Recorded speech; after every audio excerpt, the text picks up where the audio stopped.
The border crisis proved to be a top voter issue in a Texas special election. Mayra Flores successfully flipped a House seat red for the first time in almost a decade in South Texas, and some analysts say this could be the start of a red wave this fall. Flores was officially sworn in on Tuesday, and she joins us live now. Welcome to you. Thank you very much for joining us here. Thank you so much for having me. So what do you believe your win means for the Republican Party in November? Well, it means honestly everything.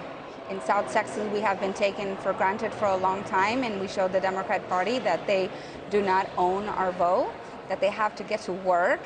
And the Republican Party has invested in South Texas, and that's why we were able to, spread the message across our district that we are pro-God, pro-life, pro-family, all about hard work.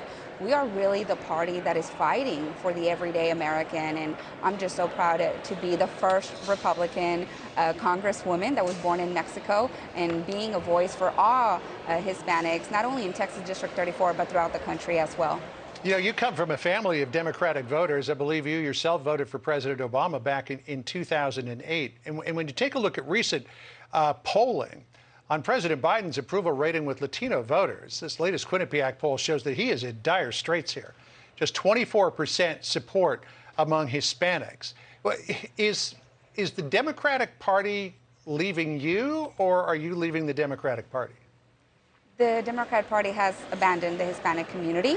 They're focused on white liberals. They're not focused on the Hispanic community. They can care less, and they just are not representing our values. Again, we're all about faith and family and hard work, and that's not the Democrat Party. But what's happening in South Texas is a Mayra Flores wave. I'm fighting for the conservative values that we were instilled, and I think that it's important that we continue fighting for those values. And look, I'm not loyal to a party. I'll say it over and over. My loyalty is with God and with my family and with my community. And I believe that it's time to put Texas District 34 first.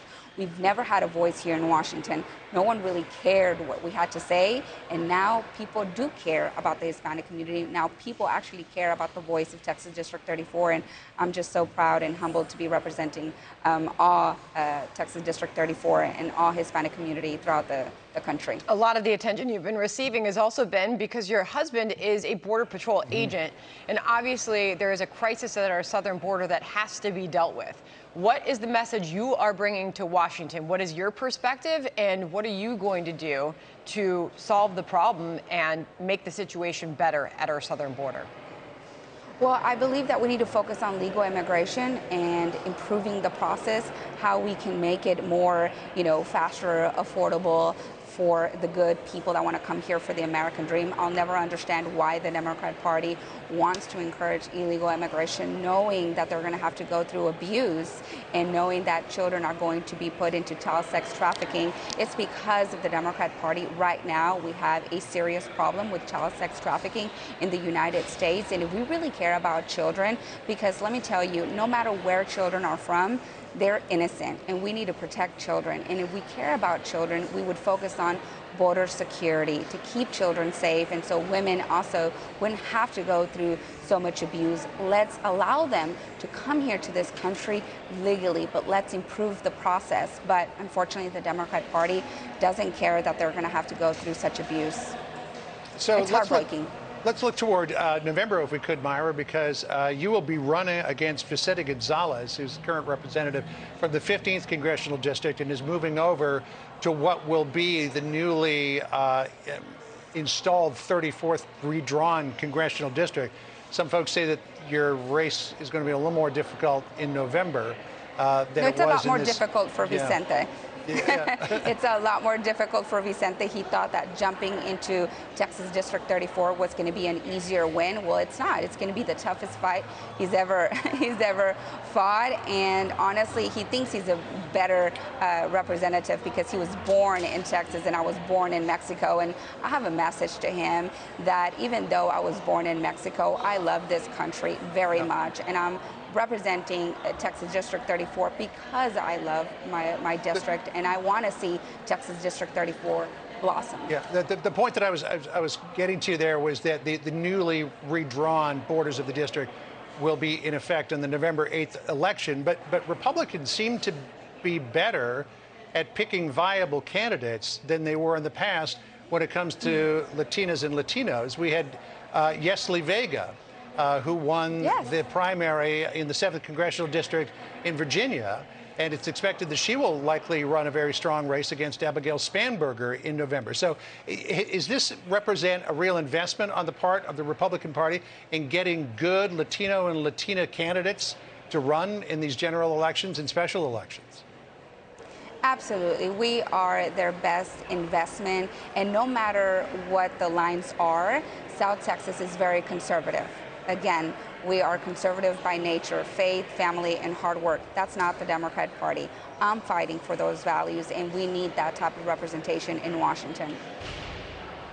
That being said, you've gotten a lot of attention. I wonder how you feel about all that attention, Elon Musk and others. The first time I ever voted Republican.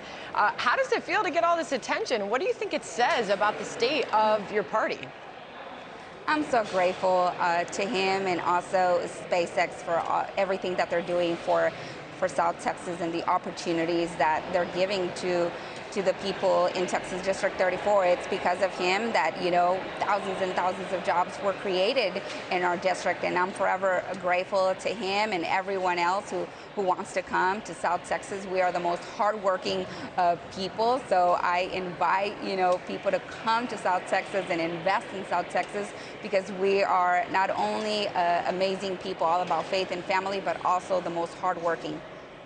So just a final question for you here. Just want to give you an opportunity to address this, because some of your critics have pointed out that a couple of years ago, when you were the chairwoman for the Hispanic outreach of the Republican Party for Hidalgo County, you put a couple of social media posts out there that included hashtags for QAnon. And I'm just wondering where you come down on that whole QAnon thing. I'll say it over and over. It was a hashtag, and my post is actually against it.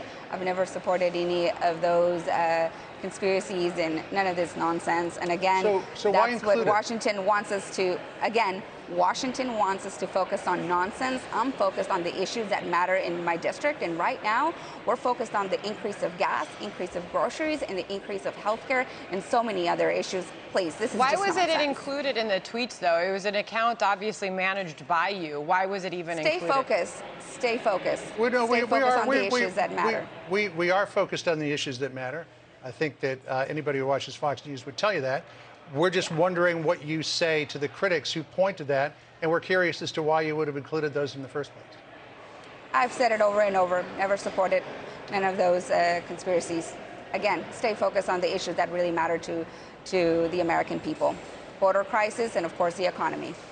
Fair enough. Good to talk to you, Congresswoman Mayra Flores from the great state of Texas.